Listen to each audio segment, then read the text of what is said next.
you got the Teletubbies making freaking The EDM, Wiggles EDM made techno. videos now. Oh, yeah. Like, Wait, are they? I saw something about that. dude, they It was, are, and they like low key. If you read some of the things, there's Yeah. like subliminal like substance use Oh, messaging. God. I feel like. Oh, love me.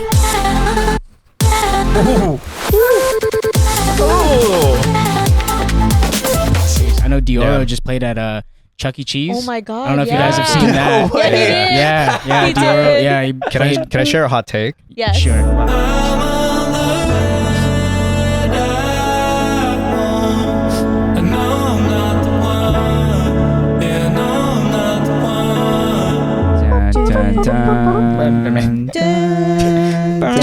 Welcome back to the I'm Peaking podcast. Question of the day. If you were to bring your parents to an EDM festival, what festival would you bring them to? And what artist would you see first with them? I think I would bring them to Lost in Dreams. It's a small festival. It's very melodic heavy. So I think they would like go easy on there. I don't know about my dad, but my mom really wants to go to a festival with me. It's a good one. Yeah. I just imagined your mom with you at DEF CON. Imagine. It would never happen, but like, You know, Lost Lands. It's lost. Mom, Oh, the you're not dinosaurs. watching this, but let's go. Oh, you don't know that. No, she doesn't. Oh, to be so fair, sad. to be fair, same thing. My mom doesn't watch. There's no way. She would. knows I okay. do it. She Yeah. just doesn't watch Yeah, it. that's okay. That's all right. I know my parents are gonna watch this probably. Oh. They watch everything. That's so cute. I don't love have any siblings, so this is all they have. Oh, me too. Oh. Me too. Yeah. Only child. Yeah, only child. go. Let's go. Wow, the only child. Couch. We're is the only yours. child Yeah, couch. that's Let's right. go. I think Yeah. to answer your question or the question of the day, I would say I would take my mom to something really chill like Odessa, so that kind of energy, that cinematic energy. Because anything bass heavy, absolutely not. Like I've listened to some of the Thai music she listens to, which is very rarely. I mean, she's a very Buddhist kind of person to begin with, so like she's a very calm energied human. Yeah. Taking her to anything that might be high energy or too much stimulation might just be too much. Plus she's on the older side, so her knees hurt getting out of the car. I'm not about to take her to like DEF CON or Yeah. a hard style festival or even melodic bass festival, as much as I'd love to. Yeah. Oh, you should bring her to Burning Man. That's, I'm scared of going to Burning Man myself. Yeah, me too. Yeah, have you? No one's been. No. I haven't been No. either. Not yet. Yeah. Do It's like you the plan final on- frontier of festivals. Yeah. Do you plan on going? Let's see what you did there. I would go at the right moment of time in life. I think it's so overwhelming. I would also want to go with like other first timers. Most of my friends haven't gone, but I wouldn't want to be like the one rookie with like very seasoned veterans of Burning That's Man. fair. You know, That's I'd totally also would want to glamp. Yeah. Yeah. Yeah. I would need like a 100%. shower and like Yeah. Same. all that I'll be stuff. That's Same. required. Yeah. Is there glamping at Burning Man? Is that a think thing? Yeah. Yeah. You bring the trailer. You can bring trailers. You bring Oh, whatever, okay, you bring like whatever you RVs. want. Yeah. Yeah, Okay, that's yeah. why like all the like tech people they have like crazy setups Yeah. when they go. Yeah. You know? Yeah. To answer the question though, well, if you follow me, you know that I brought my dad to Day Trip now 3 years in a row, and he's loved it every time. My dad's a huge house person. He loves like deep house, Nora and Pure vibes. So I would bring him to Day Trip. But my mom, I have not brought my mom yet. I've been looking to bring my mom to a festival. It would also probably be Lost in Dreams, or if it was more accessible and it was coming back, actually Okeechobee. Yes, I think absolutely, because like Earth, Wind and Fire, if they booked them again, that's my mom's like one of my mom's favorite artists. So I would 100% want her to see Earth, Wind and Fire, and then if they booked Odessa again too, also Odessa. Yeah. I'll speak on So- like Okeechobee. The year that I went, it was very like, it wasn't too much in the EDM wook side, but it had that energy with it. And also it delved into like, funky and like all kinds of music, bands, etc. I feel like a super underrated festival, and if you're not from California, like I feel like a lot of people might not know too much about it, but Yeah. that one's incredible. Oh yeah. Yeah, hopefully they bring it back. Next year. Yeah, Oh. I Next know year. they took this year off. They took this upcoming year off too, right? Yeah. They're- So 2024, they took the year off because of the previous year and the unfortunate deaths that happened. And then being the smart move of taking another year off to really plan things out. So they've kind of started marketing recently Yeah, for next year. makes sense. Makes sense. I think a good festival to bring your parents to would be like an all ages festival. So for example, maybe Bonnaroo. Yeah. Or Same. I just went to Same a couple weeks ago, and that one was an all ages event. They had like little kids running around like everywhere. Yeah. But already having that like family friendly aspect to it would make it a very enjoyable experience. ACL is like that too in Austin. Oh yeah. Austin City Limits. Yeah, that one's a cool one. Like when I went in 2019, same thing. Families, kids running around. Like you could like set up little like picnic blankets and kind of enjoy from a safe distance. So I think that's like a safe one to bring your parents to. I feel like Coachella's a good one too if it wasn't for all the dust, like you were saying. But, So last year I was at Coachella and I wanted to bring my parents. Like it was going to be super special, but I figured the logistics of bringing them there would be so tricky because like every time I play a show in New York, where I used to live for a really long time, my parents would come to the show and it's easy to kind of get them in and out, especially at the Brooklyn Mirage. It's like there's safe areas for like a parent to watch away from everything. Right. And you know, they came to LA when I played like the Shrine a few years ago, and that was also like an easy situation, but like Coachella is so hectic. Yeah. Logistically, it getting is. them to the desert, it's already hard to like bring your friends and everything there, and then with the Airbnb and whatnot, and bringing them to the desert, getting them into the festival, making sure that they're not like affected by the dust or anything, and then bring them back and making sure they have a place to stay and they don't have to go all the way. It's too much. It's a whole commitment. So I told them that maybe they sit that one out last year. Yeah. So. Damn. Yeah. Well, let us know what festivals you guys feel would be good ones to bring your parents to, and which ones you would bring your parents to. Yeah. Or even a show too. That's I feel like that's a big factor. It's like, would you even bring your parent to a festival to start, or would you bring them to like a one-off show? I definitely think shows would be the best way to go in terms of like bringing them into this community. I think Odessa was a good answer that you gave earlier. That's like a really wholesome, safe bet. 100%. 100%. Millennium. Yeah. Millennium does throw down though, so I don't know. There's some scare the hoes, scare the parents stuff. You're right. Hate to say it, but like part of my answer was also like the way people dress. Don't get me wrong, I might love it, but my mom, she'll be like, "Why is everyone naked?" You're not gonna see that Odessa. I feel that's pretty wholesome. True. Yeah, true. Yeah. Well, like Daniel said, welcome back to the I'm Peaking podcast. We'll go across the line. I have a little intro for you, but I'm your host, Devin, and who else do we have here? I'm Nand. Oh. I'm Daniel. I'm Grogu. I'm Mickie. All right, and I curated a little intro here. My favorite thing to do. So today, in a galaxy far, far away, the I'm Peaking podcast has the pleasure of hosting an incredibly talented artist. Hailing from Bangladesh, he went from SoundCloud sensation to headlining some of the biggest festivals around the globe with a sound that blends his roots with a dreamy cinematic quality that is uniquely his own. He's the guy that cured your loneliness and someone that makes it feel like an Indian summer all year round. From No Pets Allowed to the wolf of Indie-Electronic music, I'm so stoked to be introing him right now. I think I might lose my mind. Welcome to the podcast. Yo, what's good? What's good? That was a really good intro. Thank you. I love doing those. You always make the best love letters. Thank you. He's notorious for the love letters. Yeah. When are you gonna write me one? Dude, any time of the week, bro. Hey, get in line. Oh, no. Yeah, that'll be $500. But yeah, like I said, welcome to the podcast. It's good to have you here, man. Thanks for making it out. Me, yeah. And we had some questions we already wanted to go into regarding fall season.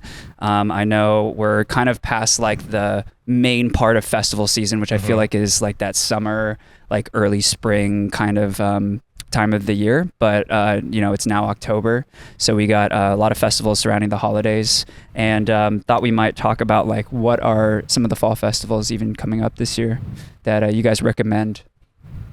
Yeah, I mean, I think a big one for all SoCal residents would be Escape. Right. Obviously. Oh my God, that is like fall. Which will have passed by the time I think this comes out. Yeah. But what else do we have though in fall? We have Dream State, Apocalypse. Aren't those winter fests? Are they? When does winter start? Late November. Winter starts in November? Yeah. No? No, Actually, it starts December. Yeah, It starts 20 December yeah. 21st or something. Yeah. 21st, Around my birthday. Yeah. I guess those are like really late fall festivals. Yeah. Do you know of any other ones that are like not in California? EDC that are Orlando. happening? EDC Oh yeah, Orlando. EDC Orlando. Yeah. Boo, Seattle.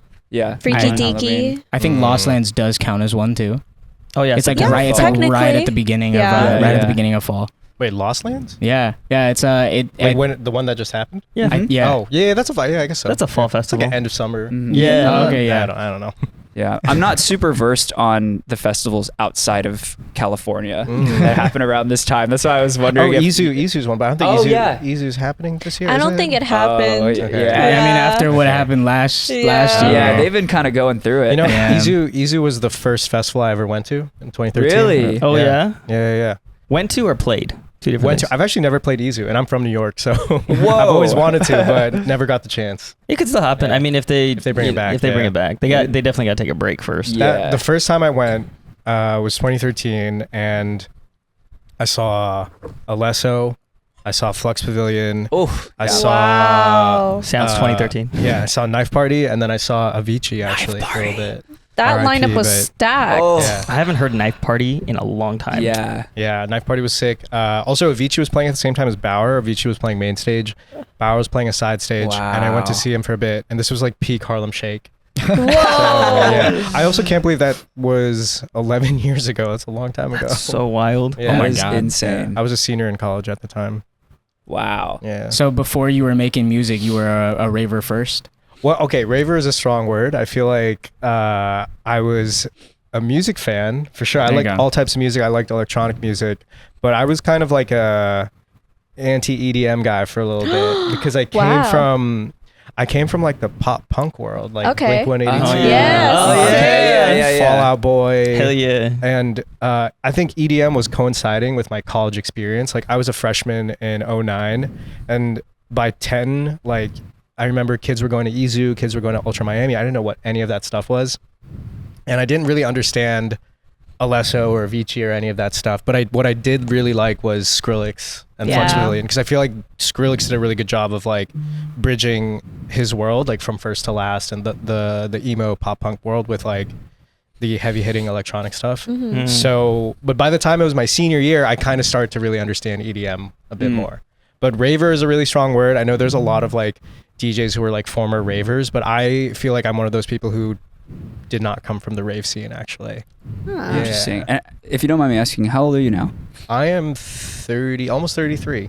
Gotcha. Whoa, Okay, yeah, you you don't don't- look 33. Yeah, you you look so don't. young. You don't. No, Thank you. seriously. I Look appreciate good. that. Yeah, no, I turned 33 in a couple weeks actually. Nice. Very Oh, soon. happy early birthday. Thank Happy you. birthday. Yeah, Or appreciate if it. you know they're watching it on your birthday. Yeah. Well, Say happy actually, birthday. you said October 30th.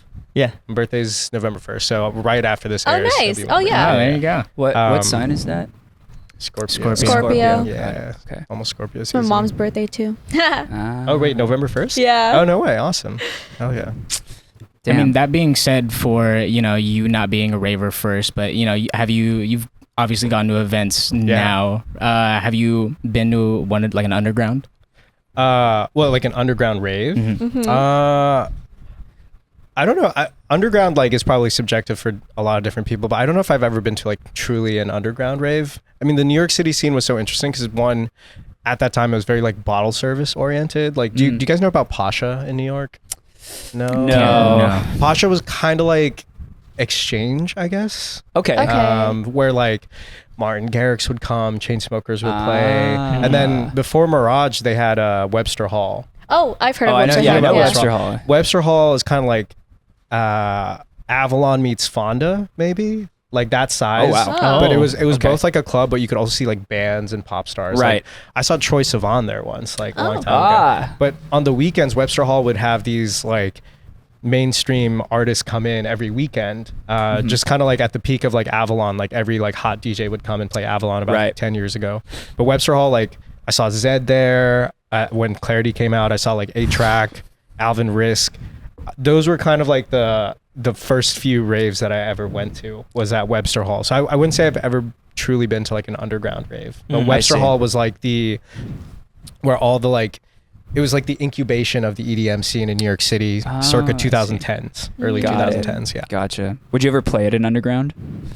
Like an underground rave. Yeah, like I guess if we described underground, like an What's underground your rave, definition of that? it would just be like something that is a little more like low key, kind of like almost invite only, not super mainstream. You know, like it's not being advertised necessarily.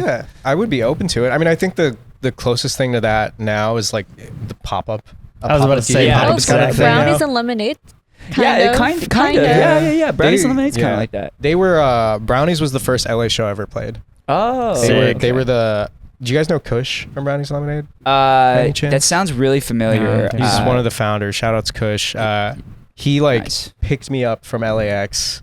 Oh wow, that's something you'll never forget. Like, you'll meet so many promoters playing shows, but like going out of your way to pick someone up at an airport is something you kind of like remember for especially forever. LAX. Yeah. Well, Kush, he's such a great guy. Kush, Chad, Jose, they started Brownies and Lemonade, and during 2014 or top of 2015, I played January 2015. I think at Catch One. I think. Okay. Yeah. That was my first ever LA show. I'd never stepped foot in California, but I feel like they were so integral with ushering in that SoundCloud generation of artists. Right. So like me, Louis the Child, Moving Castle, Manila Killa, Ikali, like a lot of our first LA plays ever were through Brownies and Lemonade. Yeah. So I guess like with that context, they were somewhat underground. I'm not sure if I'd use that now. They're awesome, honestly. We've been to a few Brownies and Lemonade events, and I know mainly some drum and bass events. Since, they've been killing it with the drum and bass stuff. Yeah, it's been awesome. The last one we went to was like, what was it?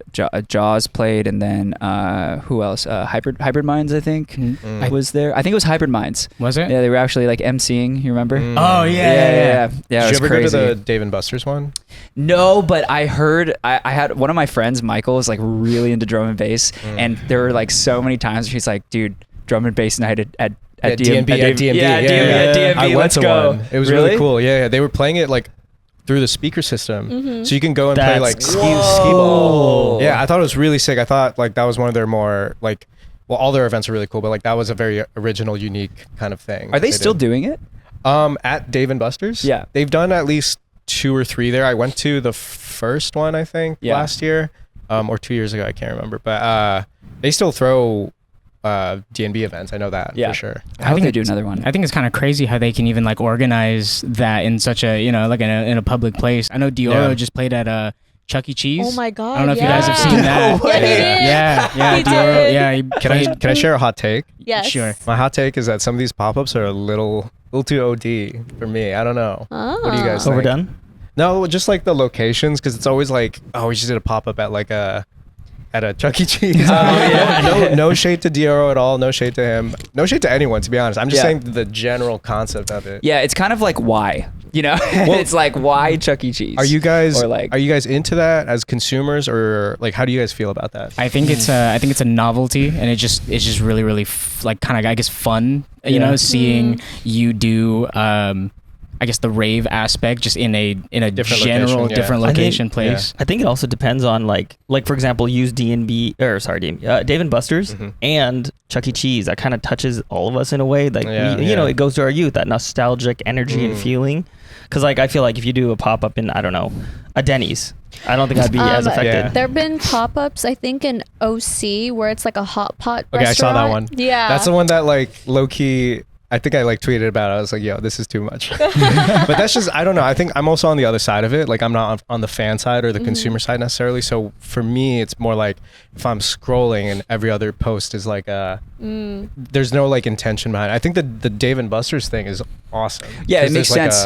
It's literally DMB clever. at DMB. Yeah, that makes total sense. And it's like it's very experiential and not for the sake of doing it. Right. Does that make sense? Yeah. So in a way, would you say, and I could be wrong here, would you say like certain pop-ups are built for just to make content versus DNB at DNB? Yeah. No, I agree. I mean, you guys know this. We live in a very content-driven landscape. I mean, you got the Teletubbies making freaking the Wiggles made techno videos now. Oh, yeah. Like, wait, are they? I saw something about that. Dude, they are, and they like low key. If you read some of the things, there's like subliminal like substance use messaging. God. I feel like very subliminal. Wait, with the Wiggles? No, with the Teletubbies, bro. Go and look at, dude. Robert and I, our editor, we were just going back and forth because when I told him about this, he was like, I gotta check this out, and he like sent me one of their posts, and it was like, I can't even remember what it was, but I just remember it was a TikTok. It was one of the like slide through carousel things, and it was like something about being on a trip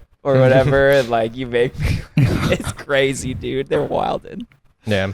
But yeah, it is definitely a content-driven world. I feel like a lot of there's like a certain shock value that people get from people are doing trying to that. cut through the noise. I think that's why. Yeah. And so like I mean that's definitely one of the drawbacks I feel like that you get in the age that we live in. But I do think that sometimes it's if it is cleverly thought out, or if it's something that means a lot to, let's just say, the artist, for example. Like we had Jason Ross on recently, and he said that he's trying to work with a coffee shop to do like a set at a coffee shop because he like loves coffee. He does like reviews on Instagram. Yeah, that's and like everything. his that's like his thing. Yeah. So like to him that means that means a lot to him. Yeah. So I can understand something like that. Yeah. Mm. Well, it goes back to what Sajeeb. Sajeeb. This is what Sajeeb was saying was like intention. Yeah. Intention, It comes down to Yes. intention of why you're doing the pop-up and whatnot. Right. Totally. Yeah. Interesting. Yeah. Well, I mean, we asked a little bit about the undergrounds because there actually was, I don't know if you guys heard, but there was an active shooter at an underground earlier this month. Mm-hmm. And luckily, no one got hurt. The security was able to usher everyone out in a timely fashion. And so I kind of just wanted to go over like if we had some safety tips for, in case something like that ever happens, because even though, we pride ourselves on being a relatively safe community, like it does happen sometimes. We had, what else was there? There was the one instance at the Gorge. At the Gorge, yeah. And that one, someone actually, did pass away. So I think that it's important to remember certain things in those situations, like staying calm, being aware of your surroundings. You guys have anything know else? Your exits. Yes. Just watch out for each other. Obviously, if you see something, say something. Mm-hmm. Yeah, I mean, I would like to believe that the I guess suspects, the people that are doing this to our events, aren't actually a part of our community, and it is not our community that is doing this. And it is, so I would say be careful who I guess you're promoting to. Yeah, 100%. Yeah. Yeah, especially with underground stuff. Like you are kind of in a way responsible for the people you bring or refer. Mm-hmm. I would say also know where your security people are at all times, and buddy system. Yeah, buddy system. Report anything suspicious. If you see something, say something. Don't stay quiet about it. It's better to be safe than sorry. Yeah, which again, props to the security for handling that so quickly. Yeah, it was really fast, and it just was handled very well. Where was this? It was in LA. It was at an underground. Yeah. Okay. I'm not sure which underground. I don't think it was Lick and Dip. Mm-mm. No. I forgot. I'm sorry. Yeah. But Pine Tiger? No. No. But it was. I think it was a techno underground. It was. Yeah. It was at a warehouse. Yeah. That's what happened. Yeah, just be mindful of those things, because in any given situation, whether you're at a festival or a very intimate event like that, it's always good to be prepared. And so, thank you, lightsaber. You weren't kidding about that before. Yeah, it made noise here too. Oh, that's crazy. It has a mind of its own. Power off. That's not lore accurate. Yeah, I know. Actually, that's a good way to end the segment. Power off. Just want to take a moment to thank one of our sponsors, Clutchloop, anti-theft phone tethers. So if you don't already know, these are phone tethers for your phone, obviously, for you to use at festivals to prevent your phone from getting stolen. They're kind of almost like a seatbelt. And these are currently the are they Dino Loops? They're the Dino Loops. These are the Dino Loops, but I know that they have a new collection out right now called the Trinket Loops. I'll have them pop up on screen, but they are the cutest things ever. There's like three different designs. They're themed with little trinkets that you give away to give away at festivals. Like so a you sprout? You have like a sprout. You have a duck and the mushroom. And a mushroom. Yeah. And the sprout's name is Puff Puff. So cute. That's they funny. have names? Yeah, they have names, bro. Do you know the sprout name? No. No, never mind. Just sprout. No, the sprout name is Puff Puff. Oh, I thought you said the shroom. No. I'm hard of hearing. But real quick, I think it's important to note that Clutchloop now has over 100,000 people out there that are using Clutchloop, And so it's pretty crazy to think that, even just 2 years ago, this was something that was completely brand new. Oh yeah. Unfortunately, with the way that the scene has gone, phone theft has always been a huge problem. But it's really cool to see, a company really fighting back against that and just saving a lot of people's phones. I know they had a huge presence at Lost Lands Festival. Daniel, you were there. Did you see a lot of people?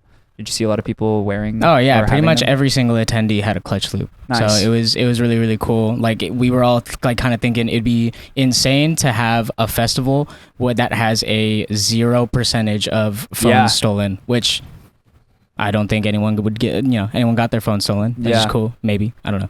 Yeah. Hopefully not. This reminds me of a story that I was talking to Aron. Aron's one of the creatives of Clutchloop, and I think it was 2 years ago, 3 years, whenever they started, because he's also a really, really big fan of Okeechobee, same as me, and that's where they kind of started. And I remember him telling me that we would walk around and just kind of hand these clutch loops out to people because we had no presence yet. Yeah. So to go from handing it out to random people around the campsite to now over 100,000 people having them, I don't know, that's just pretty cool. Yeah, and not to spoil anything, but they've definitely got some really cool things in store, especially for the beginning of next year. Maybe some artist collabs. And on that note, they had previously they did a collaboration with Reaper, which who we had on the podcast before. Would be cool to see your logo on one, maybe, perhaps. Yeah. We'll see. Let us know if you want to see a Jai Wolf, Jai loop. Jai loop? Babu loop? Wolf Babu loop. Babu loop? Babu loop. What would you blue call loop? it? Yeah, what's the thing called? Oh, we're finding puns because there's with Reaper is what's this Reaper called? loop. What's this one Clutch called? loop. Clutch loop. Yeah, so just replace the first part and then add loop at the end. Babu loop probably. Babu loop. Yeah, Fire. Little Babu loop. There we The go. blue Babu loop. Well, anyways, thank you again, Clutch Loop. We love you guys. If you want to go and pick one up yourself, you can go ahead and go to Clutch Loop's website and use code I'm Peaking. We'll save you some money off your purchase. But thanks again, you guys. Definitely go and check them out. So shifting gears a little bit, I know that you have a new album coming out. Congrats. Yeah, Thank you. congrats Thank on you. that. And we would love to, if you're willing to share with us, we would love to hear a song from it. Yeah. What do you guys want to hear? Whatever you want to play us. Whatever you're willing to share. Yeah. Okay, so I have this new song coming out. It's actually coming out next week, but by the time this airs, It'll be out. It'll be out, yeah. Gotcha, okay. It's called Water Sign for all my astrology people. Okay. And it's with someone super special. The singer is someone who I have admired for a very, very long time. It's Aluna from AlunaGeorge. Oh, yeah. Yes. Oh, And, my God. Throwback. Yeah, she's incredible. We wrote this song together early last year. And I first met her 2 years ago, actually. And in our first sessions in 22, we actually didn't make any music. That first day, we just chatted for the entire time. And when you do a session is usually, at least for me, it's from 1 p.m. to 7. It's like a 6-hour block in a studio. Got it. And when you meet someone for the first time, it's almost like speed dating. You're getting to know each other. Right. Yeah. And you don't want to force any creative juices off the bat. That feels always weird. You know? So you want to get to know them. And so when I met her, because she was such a legend, I had so many questions about her, her history, and she working with Disclosure and Sam Smith, back in the UK. She's had such a long history in dance music. She's worked with Jack U, Skrillex and Diplo. Insane. She just has had an incredible, and Flume on Skin. She has a really good track on there with him. Anyways, I looked up to her for a really long time. After those first few sessions, we didn't make anything, and then many months went by, and we kind of followed up again, top of 23. And I remembered on our first meeting, she told me that she was a Cancer, and I'm a Scorpio, and I was like, oh, I think a really cool songwriting concept would be to write about water signs. That could be the core central tenet of the song. Yeah. And something that I'm super proud of on this album is putting in a lot of effort with the songwriting and lyricism. I think in EDM world, and this is not a bad thing, but it's very common to get songs pitched to you, and then producers will sort of write around that. And I usually reject 99% of the things pitched to me. It's either stuff that I might not personally relate to lyrically, or I just feel is a little too mainstream. Not that I'm anti-mainstream. I love like pop music. I love stuff like on the radio, but I just feel Right. like isn't representative of myself as Yeah. an artist. So I try to be in like every single room, like writing with another person, with the featured singer, whoever. So we wrote the song together. It's one of my favorite things I've ever made, and she was just absolutely incredible to work with. Hell yeah. Yeah. With that said, I'll play. I'll Yeah, play the yeah, song. I'd Like, love I to said hear a it. lot. Hyping it up. I'm Yeah. like getting excited to hear it. Cool. Okay. Is it gonna play like automatically? It's like. Oh yeah, just have your phone on full volume and Yeah. then play And it we'll and turn then it we'll up. adjust. Okay. And is it gonna come through our headphones? Mhm. Yeah. Okay. Cool. You guys have everything planned. I love it. Oh yeah. I met a stranger with the same name. You can have it all the way up. It's cool. Nan Yeah, will I'll adjust adjust it over here. Okay. Poetry in a glass of wine. I have dreams in the candlelight. Flickers of someone I knew. Left behind now out of view. Man, it's been so long since I heard her voice. Maybe it's to stand away, smile. But you remind me of a water sign. Coming in from the left and I'm out of breath. Yeah, I'm trying to get you out with that ego dead. Yeah, I'm down for the count, yeah, I'm a mess. And I'm mixing straight. 'Cause you remind me of a water sign. You pick me up in the dead of night. Heart racing around the stoplight. And nothing matters when your hands are on me. And you remind me of a water sign. In my roast in your body side. It trip me up when I saw the light. But nothing matters when your hands are on me. All on me. Oh.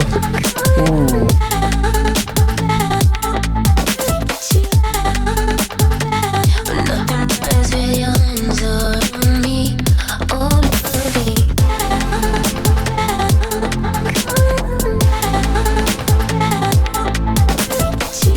I love the stutter.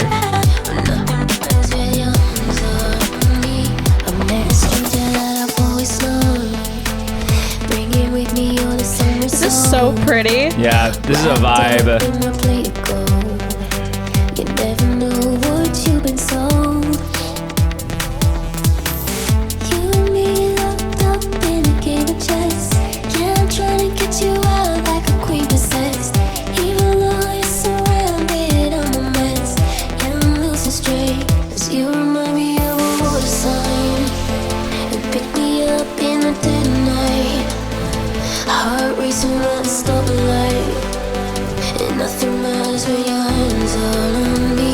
And you remind me of a water sign. Dude, those chords are so nice. And trip me up when I saw the light. But nothing matters when your hands are on me. All on me. Ooh.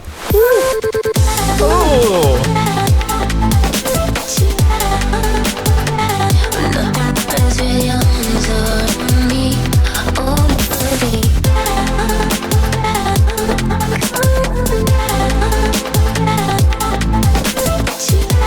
But nothing matters when your hands are on me. All on me.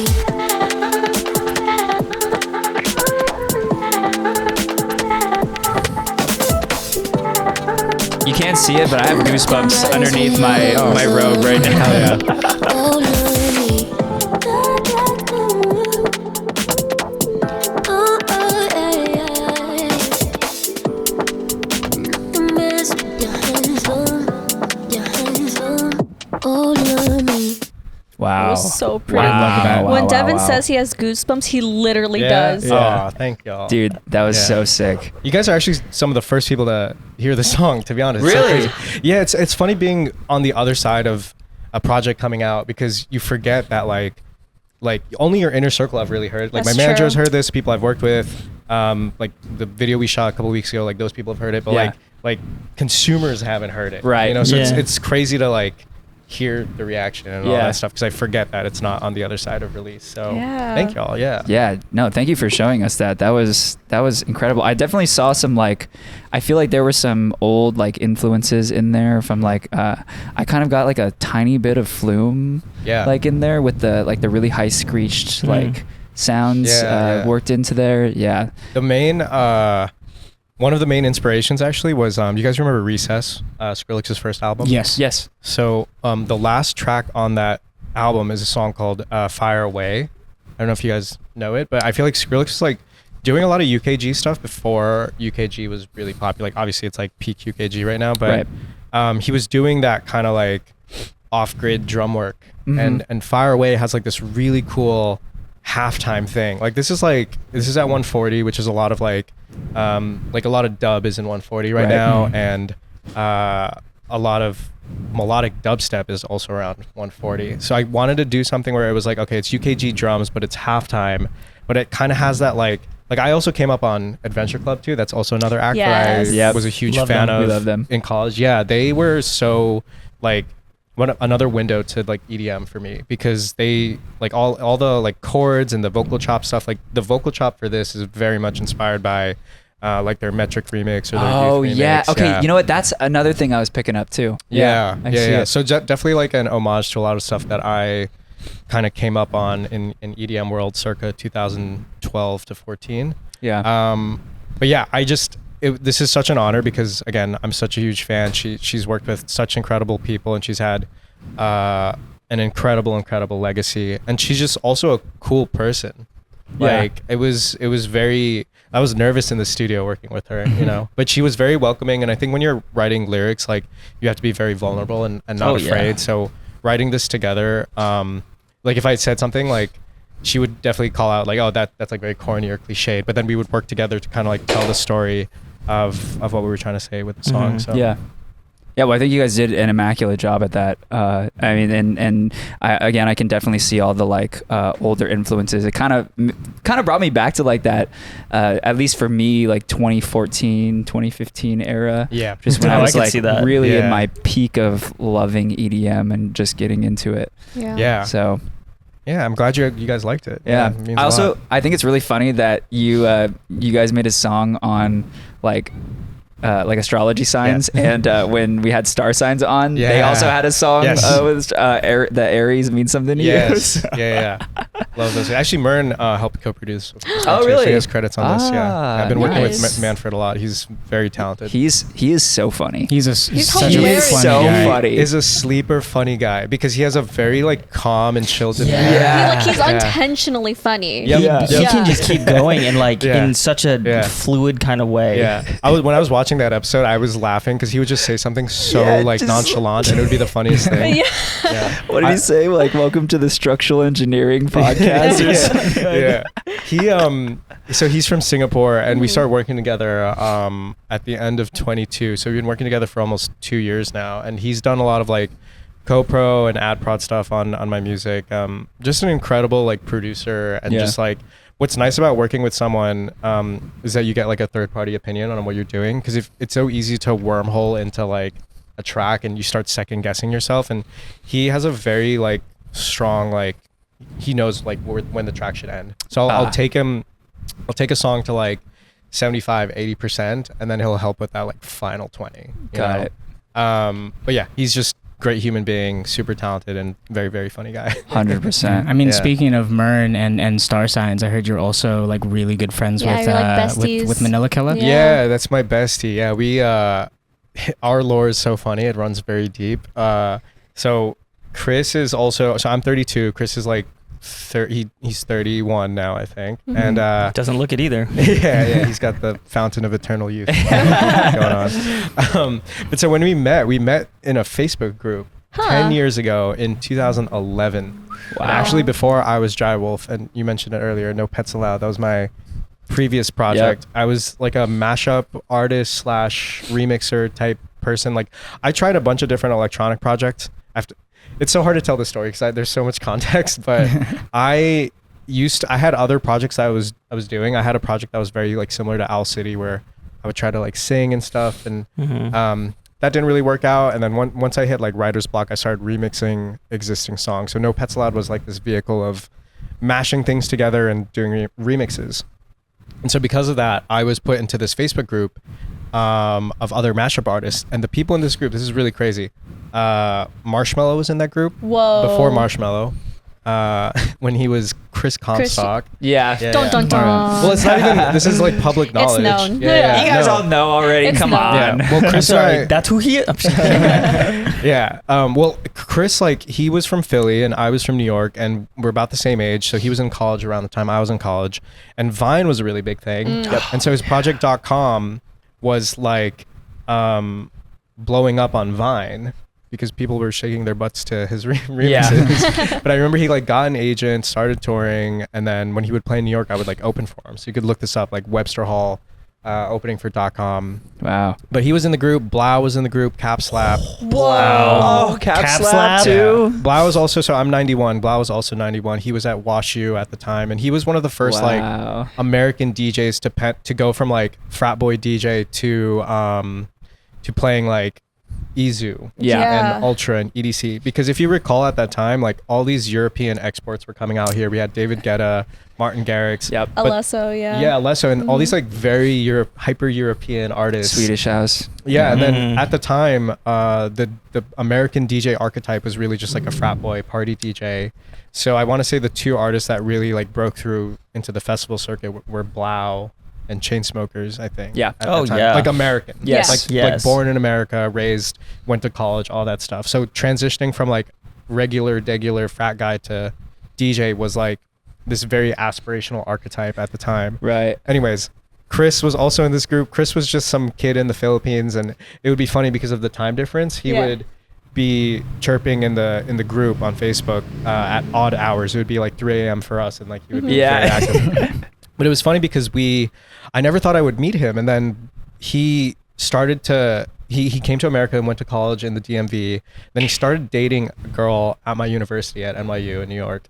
So we made plans to meet up. It took 2 years before we finally met up, but we met like in 2014. Wow. He was doing his thing, and then we got really close. But yeah, I've known him for almost 15 years now, which is crazy. Whoa. That's crazy. Yeah. And I've seen him from the beginning of his career to where he is now.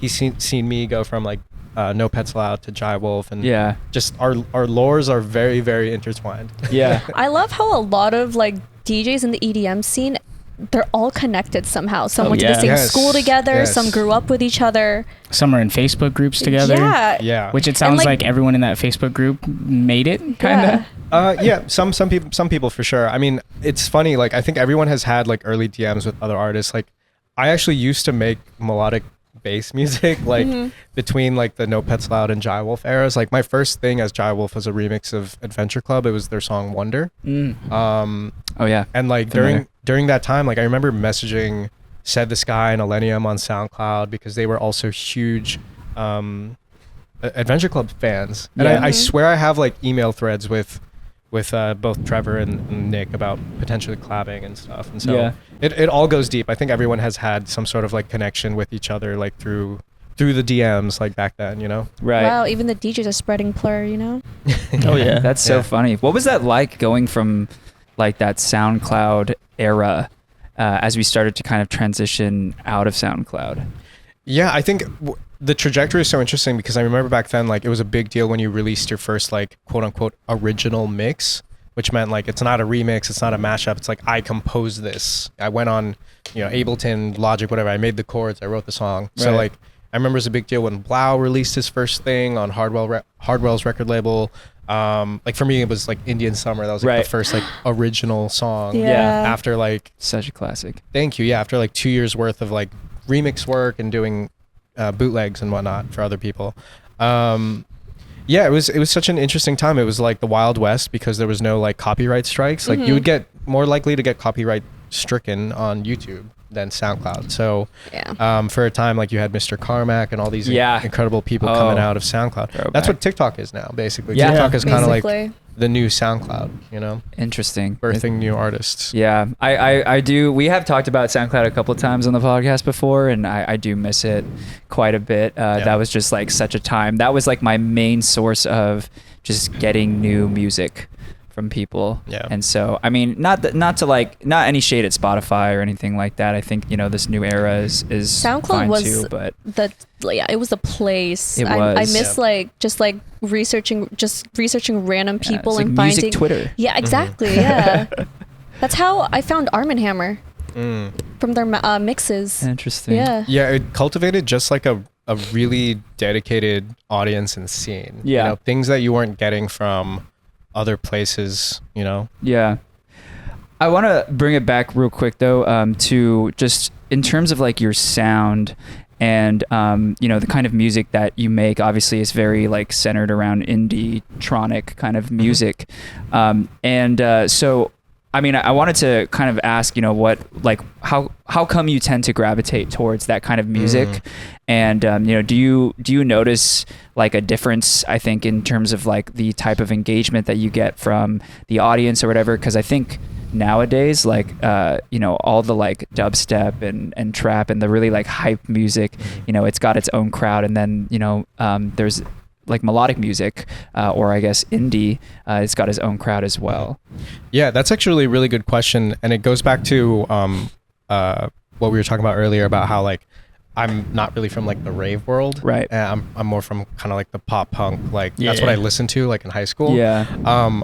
I want to say that world also had kind of like a electronic bridge. Like there are a lot of artists that use electronic elements in their music, from Owl City, Cobra Starship, MGMT, Hello Goodbye, like with the auto-tune and everything. Like I was really into all of that stuff. So I liked anything that had like an electronic tinge to it. Even like for me, I became a Kanye fan. I don't like Kanye anymore, but like Kanye, I was a huge Kanye fan when 808s came out. I think before that I was like a casual, like I knew It's a solid Gold album. Digger and Stronger and all the like the singles. But then when 808s came out, because of the huge electronic influence behind it, that like really captured my attention. Yeah. So when I started to cultivate my artist project, and I had a lot of failed stuff before Jai Wolf, a lot of that kind of led to me bridging all these things together. Even like, I haven't talked about this in so long, I always forget, but like even the beat to Indian Summer was influenced by Good Morning by Kanye. Like the drum beat of Good Morning off of Graduation is Did like not know that. Wow.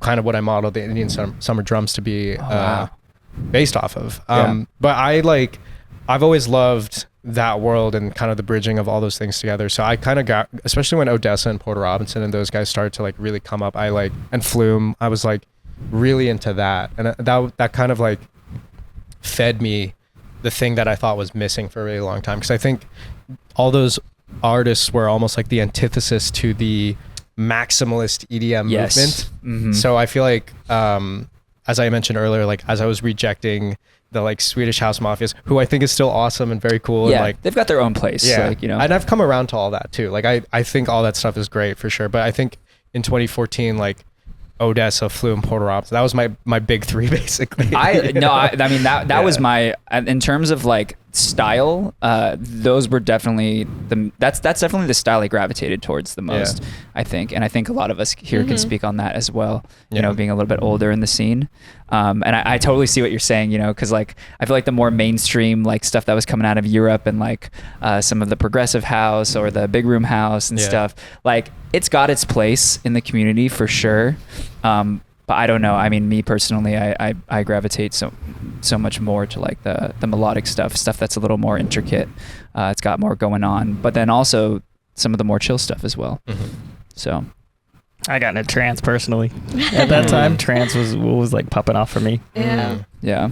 Question: do you think that there will be another spotlight around more of like the pop and indie EDM? Like, do you think there will be another surge? Because I know obviously with that SoundCloud era, you did have Louis the Child, you had Flume, Odessa.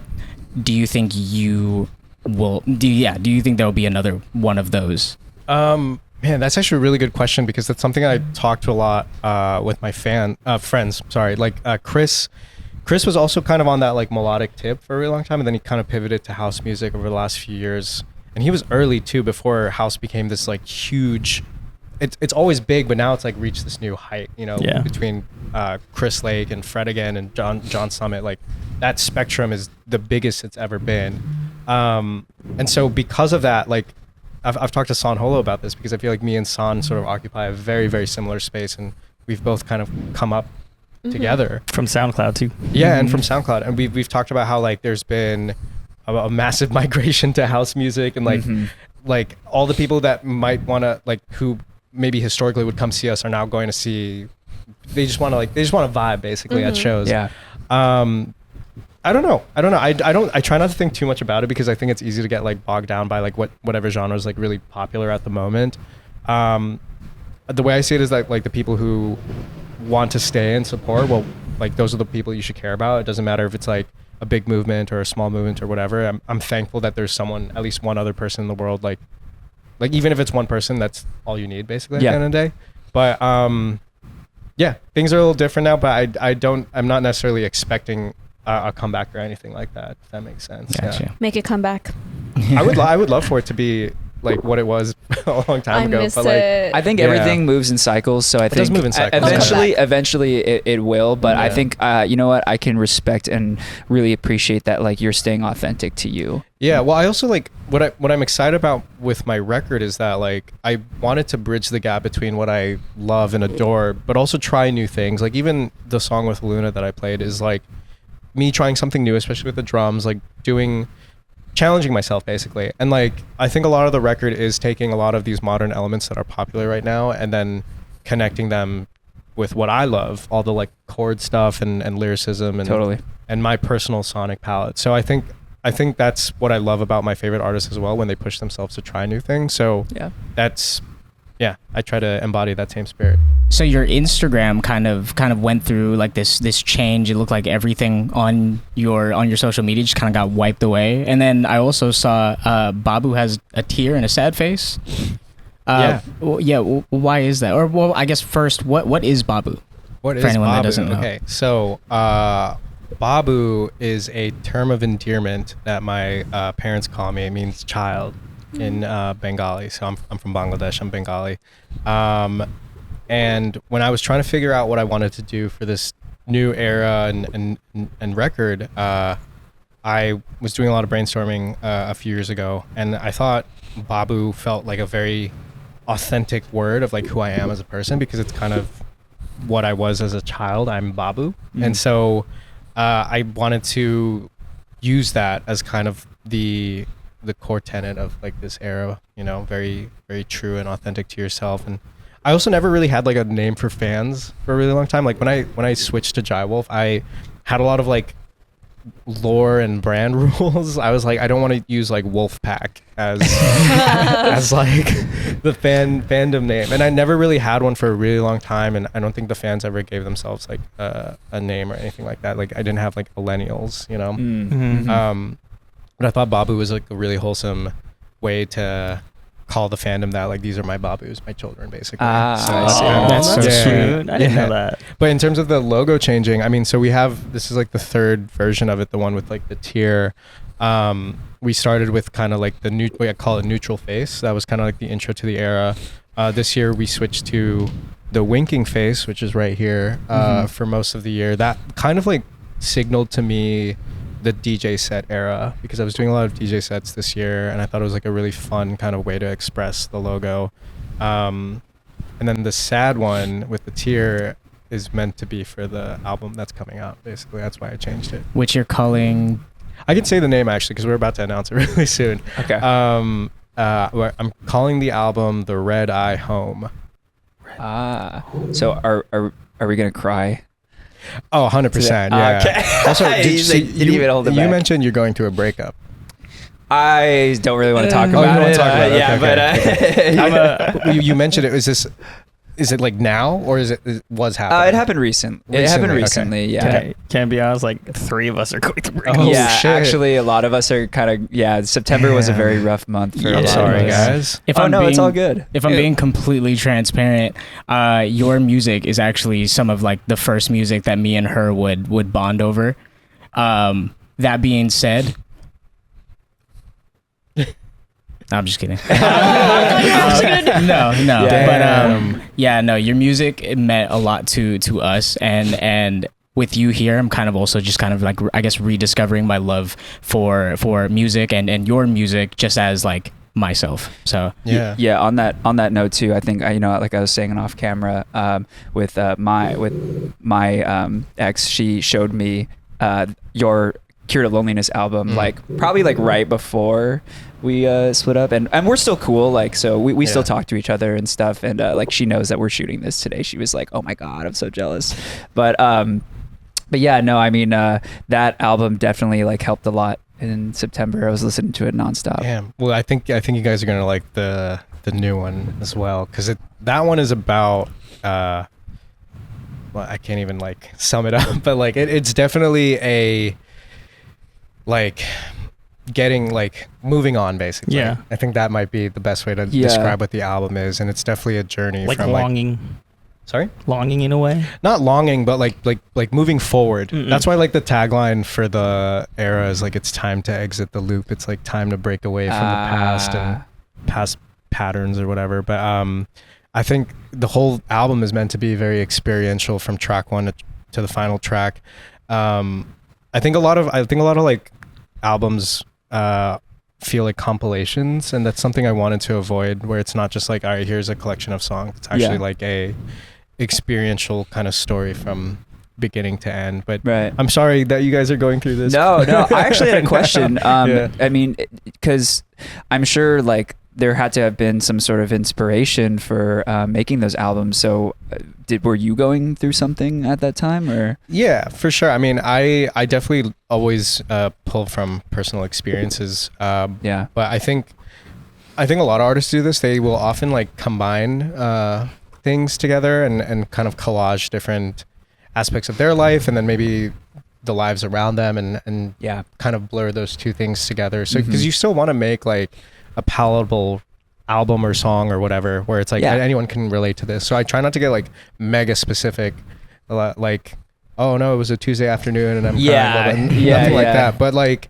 you know, I try to tread that line as carefully as possible. You know? It's like you're like accessing like the same emotions and using that as kind of like your launch pad as inspiration. I feel like a lot of us do this too with, you know, our videos and stuff like that. Kind of use it as an outlet of sorts. Yeah, it's like I feel like that's just kind of the beauty of being an artist, you know, is you get to express in that way. I think so do you guys know Glimpse of Us by Joji? Yes. Yeah. Mm-hmm. Okay. I have a song on this record that I think is like my glimpse of us, basically. Really? Yeah.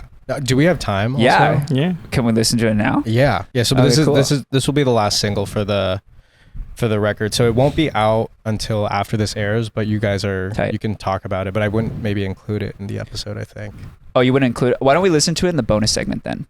Oh, yeah, sure. Yeah, let's do that. Well, you're not going to air the whole, like, you listening to Waterside, right? Like, you're not going to play Waterside? Oh, well, we usually do play the whole... You do? Yeah, we'll play the whole thing. It's the clip that we don't play the whole thing of, because obviously we only have a certain amount of time, and then sometimes with like the copyright or whatever, especially with TikTok. No, we could save it for bonus if you want. Okay, well, it's up to you. I mean, we did ask that you bring 2 to 3 tracks, so if you want to show us another one, we usually end the episode with a track 2. So it's really up to you if you want to play. We'll come back to it if that's okay though. Okay, yeah. If that works for you. Yeah, no problem at all. I mean, if you want to send us the whole album later, so we can just do our own time, because like, please, we could use it.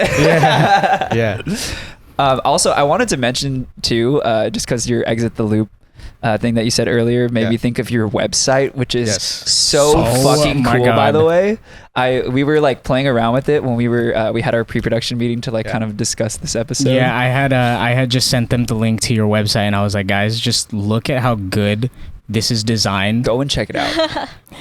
I guess it looks like a phone for one, and then you can access like all of your, like, I guess your acapellas and everything. It's super cool. Is there a specific reason as to why you just you know, kind of give that out to the public? I just wanted to make something where I could like hide little Easter eggs in there. Yeah. Like if you want to find the Discord, like the Discord is through the website and everything. So there's just like fun stuff there for anyone who wants to dig deep. I think like when artists take the effort to kind of go that extra step to have something that's there, but maybe not always like push it, like it's there. If you want to find it, it's going to be there. That's that's why that exists. But I thought like for my old stuff, like I think it's great to like release something like an acapella out. So if anyone wants to like flip that stuff or make edits, it's like there for them, you know? Yeah. I don't want to gatekeep any of that.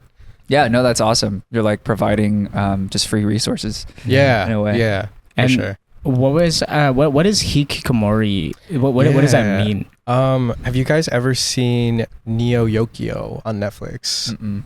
No. Can't say that I have. Is that the one with? Is that Jaden Smith's Yes. anime? Yeah. So it's kind of like a parody of animes. It's I think created by the guy from Vampire Weekend. I know he's like involved. Oh, interesting. Ezra Klein. I'm totally forgetting his name. But yeah, Jaden Smith is like the main character, and it's just like it parodies animes. And I don't really watch anime, but I really loved this show. And there's an episode about a girl who was like choosing to be hikikomori, and what that means is like a shut-in, I guess. Like in Japan, like there are people who like don't leave their house; they like choose to just be inside. And I thought that concept was really interesting. And obviously with like the pandemic happening and everything, I think everyone was like hikikomori. So I was like developing that idea around that time. And I just thought that was a very cool word and just like an interesting concept to explore. 100%. Yeah. So interesting. Yeah. Well, real quick, I know we have a lot of people who had questions that they wanted to ask you. So we wanted to go ahead and take a moment to do that. We'll start with, we have some questions from our patrons. Let me just take a second to pull that up real quick. But yeah, we'll go over it a little bit later. But if you didn't already know, we have a Patreon. You do get priority Q&A on the Patreon. So that said, Austin has 3 questions. Wow. Let me figure out which one. Big patron right here. Yeah. I guess I'll ask the 3 of them, and then you can choose which one to answer. The first one is, have your parents always supported your career choices? And then the second one is, what would you say has been the biggest turning point in your career? And number 3 is, since you've been putting a lot of K-pop remixes into your sets, what is your vision for combining the 2 genres? Oh, these are great questions. I love that. Okay, Good job, Austin. Yeah, shout out to Austin. What was the first one? Have your parents always supported your career choices? Kind of, yes. I mean, so I mentioned I'm from Bangladesh. I'm Bengali, and I think the Bengali ethnicity is very music oriented and arts oriented. So there was always that backbone of support throughout my whole life. I grew up playing the violin. I was in orchestra for a really long time. Wow. But much like any Asian immigrant family, they want you to have like a stable career and stable job. So I had to like finish university and everything. But when I was pursuing music, they made sure I was nurtured. They were like, all right, like give it a shot. Let's see what happens. But now they're my biggest supporters. They come to all my shows. They've flown to LA for the LA shows, and they've even come to Australia once when I was touring out there. And so, yeah, they're my number 1 fans. That's awesome. And then I want to quickly ask another question from Alicia.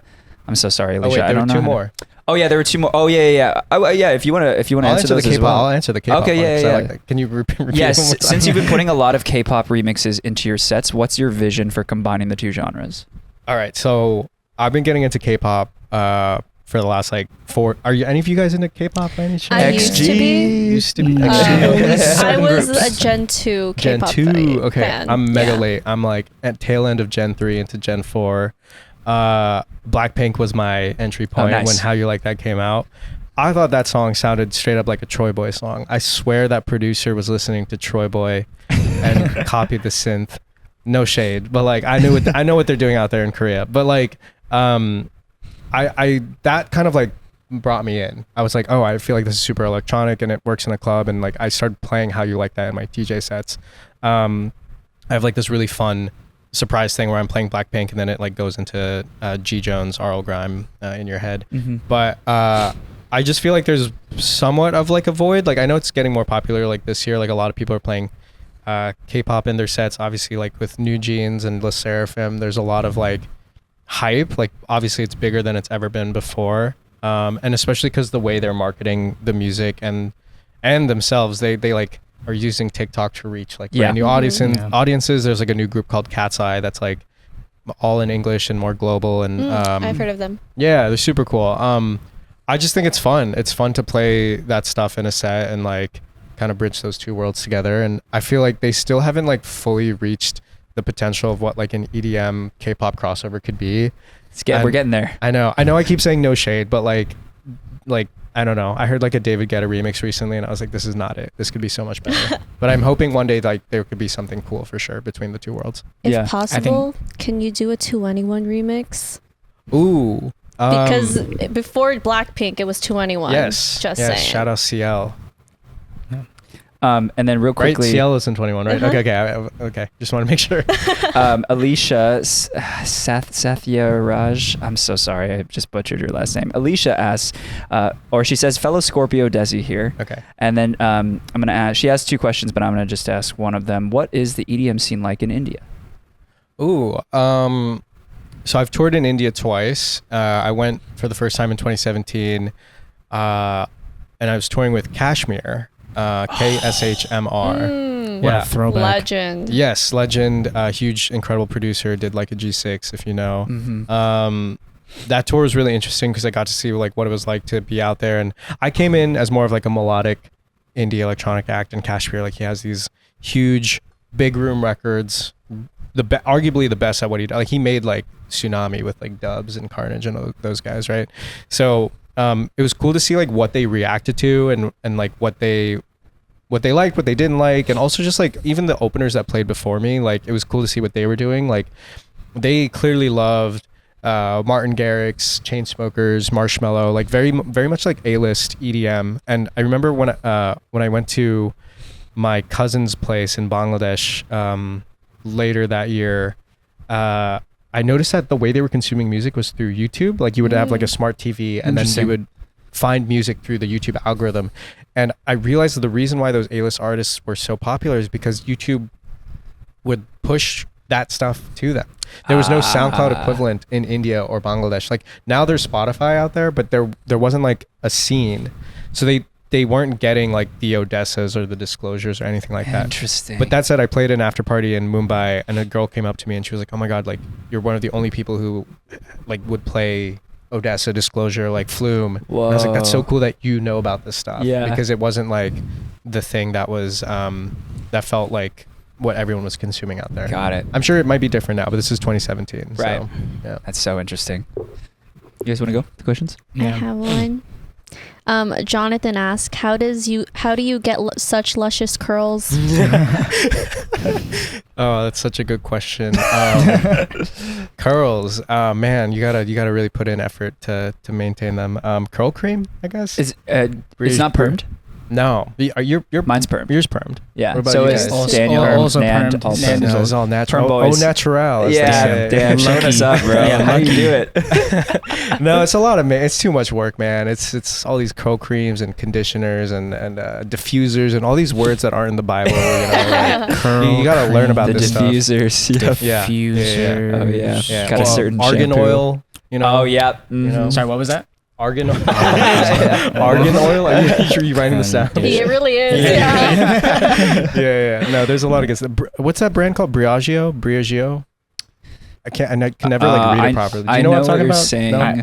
It's really good, like leave-in conditioner mask. You know? Yeah. I use DevaCurl, so Okay. that's the stuff I use. But Yeah.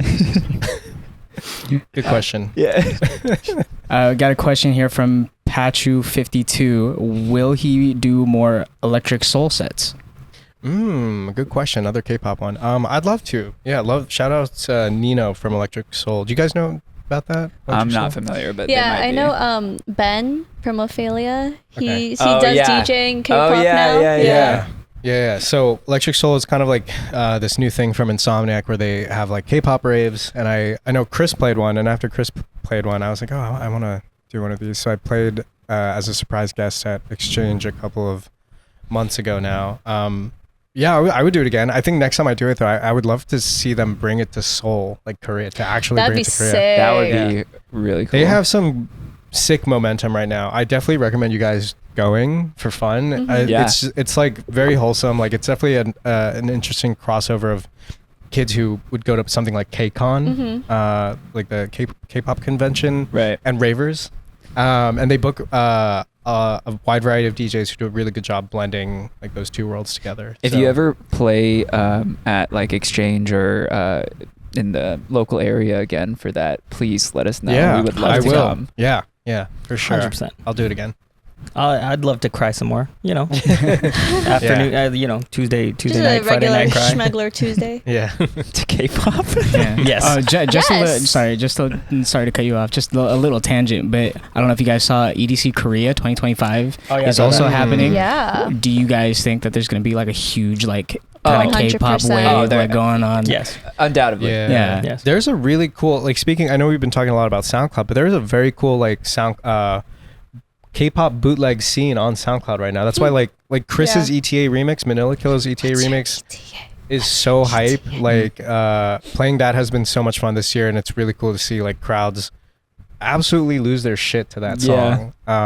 So yeah, there's that. Me and Chris just flipped like a La Seraphim song. Oh, I think I saw that. Yeah, there's a lot of just cool stuff happening because again, this is like a space that I think labels aren't fulfilling accurately because I think they can reach out to people like Chris or me to like do these remixes. Yeah. But like again, it's like this its own like burgeoning scene right now on Yeah. SoundCloud.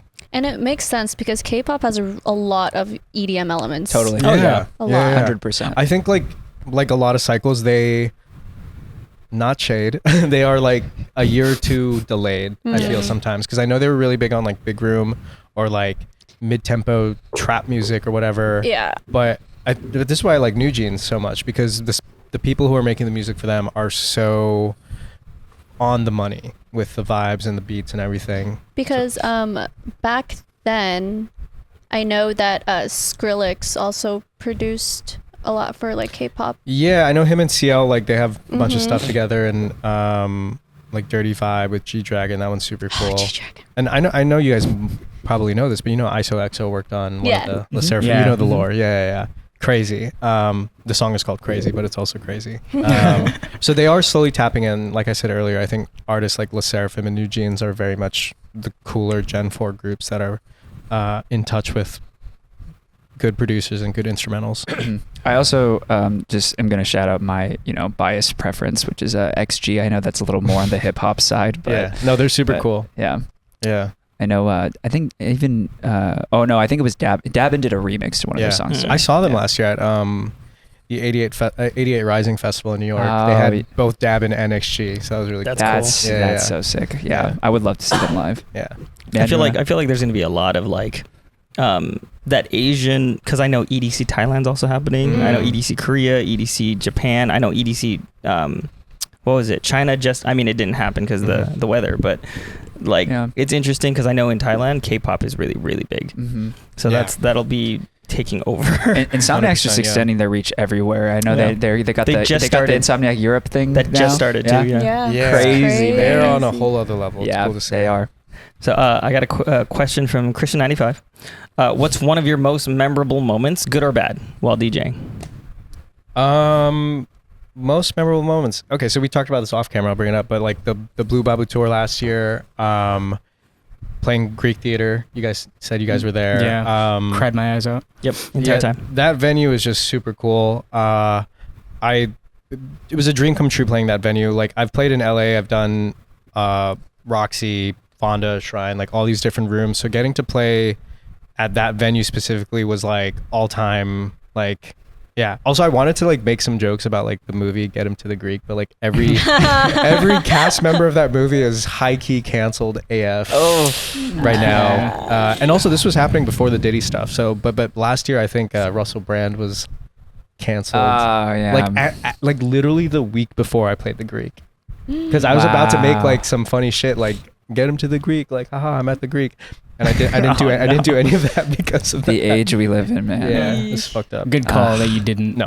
I think the only one that's not is Jonah Hill, right? Or is he Jonah Hill. also He canceled? was like soft canceled because he was being a dick or some shit. But Yeah. I don't know. We don't have to get into that. yeah, no, But no, obviously We talk about it Yeah. on the Patreon. Okay, Sure. there you go. No, Yeah. but that tour was very special. I got to play so many rooms that I was like super stoked to play.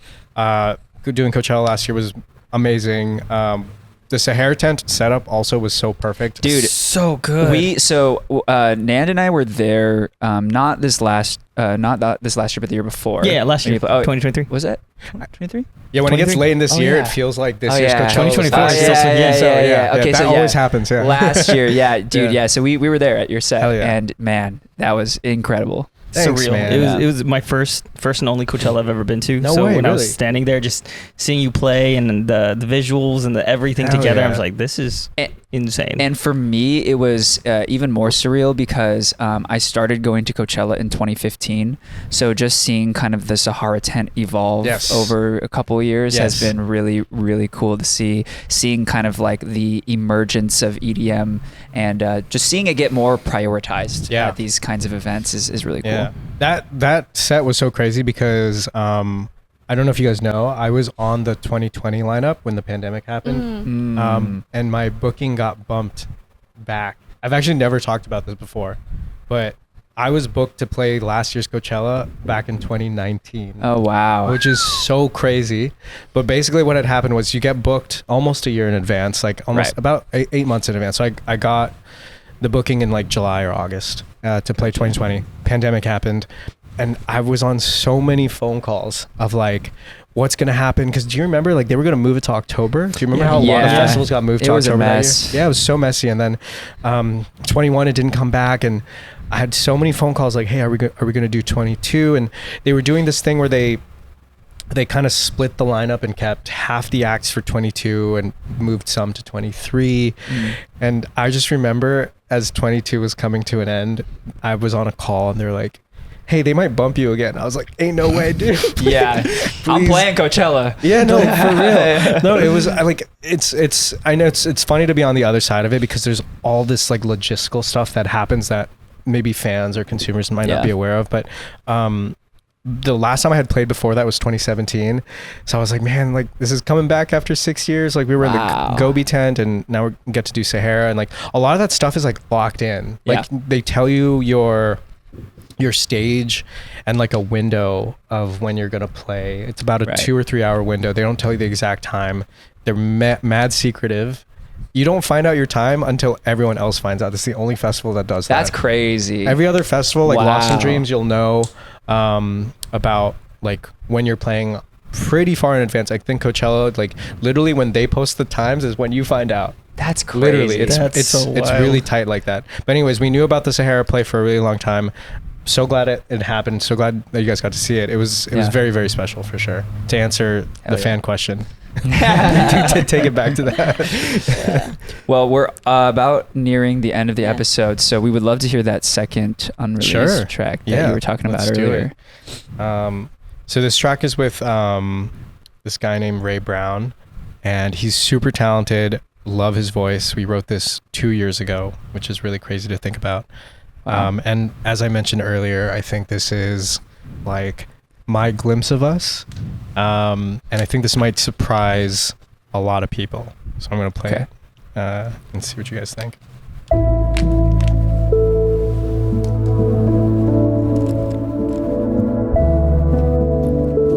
Already I can hear the Glimpse of Us comparison.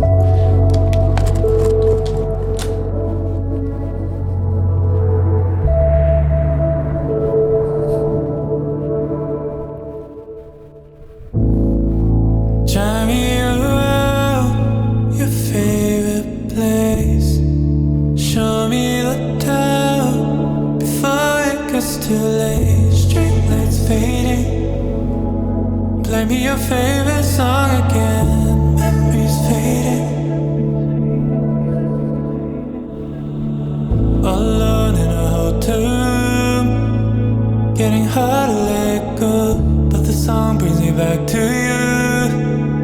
Try not to let it show. Some days an open road, some days can still feel cold inside my mind. Wish I loved you when I was supposed to. I'm on the red eye. I know I'm not the one. Yeah, I know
Everyone's crying to this.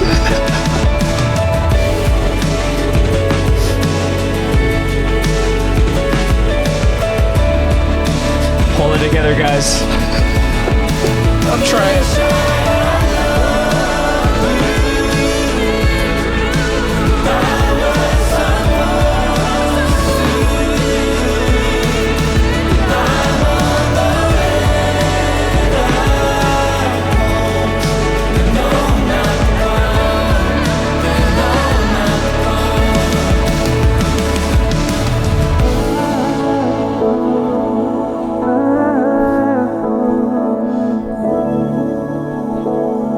So pretty. Play me your favorite song again.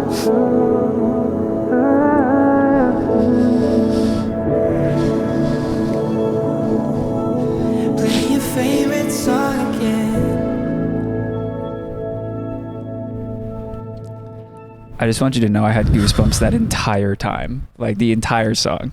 I was definitely holding back tears. Yeah, I cried. I had some tears coming out a little bit. Yeah. Yep. But good tears, you know? Yeah, no, I'm glad. Yeah, that's the album ender. That's like the last song of the album. Wow. So, yeah. My God. I just want to say, very, very excited for this new era of your music. I think I can speak for everyone when I say that your music is very important to all of us, and a lot of our listeners who, you know, your music gets people through like the hard times. So thank you. Thanks, man. That means a lot to me, for real. It was definitely it's been an interesting process writing this whole record, but like, yeah, I really pulled from the inside, you know, and I really hope that shows through the music. Yeah, 100% does. If you didn't already know, we have a Patreon. You can go and support. If Good you way want to break the tension there. Yeah, if you want You to need to find do it somehow. other ways to Yeah. support us, we have a Patreon. We do bonus episodes on there. Like I mentioned earlier, we do priority Q&A. We're going to shoot a bonus segment with Sajeeb after this. We also have exclusive playlists and other bonus content on there, so definitely go and check that out. I'll have all of our patrons' names on screen as we're saying this. And I also want to give a big shout out to our super patrons who, if you didn't already know, they have our highest tier. We got a couple here. We got Cody Green, Lauren, and our boy Scott Kransky. Thank you guys so much for supporting us with as much as you guys have been supporting us, and thank you to all the rest of our patrons as well. The fact that you guys are, you know, willing to support us in this way every month means so much to us. So thank you, truly. We love you. Yeah, and For real. even if you don't, We still love you. yeah, we still love you guys. Thank you guys for watching this episode, and thank you, Sajeeb, again for coming through. Yeah, and being thanks here for with having us, me. man. This was Thank super fun. you. Yeah. Oh, yeah. See you guys at the bonus. Yeah. Do you guys want to close it out over there? Bye. Oh yeah. Do you want to do your whole smash that like button? Smash that like button, notification. Smash that notification bell. Hit that like button. Subscribe. Comment in the area. Comment in the area below about who you want to see next, and we'll see you in the next episode. All right. See you over in the bonus. Bye. Bye. Toodles.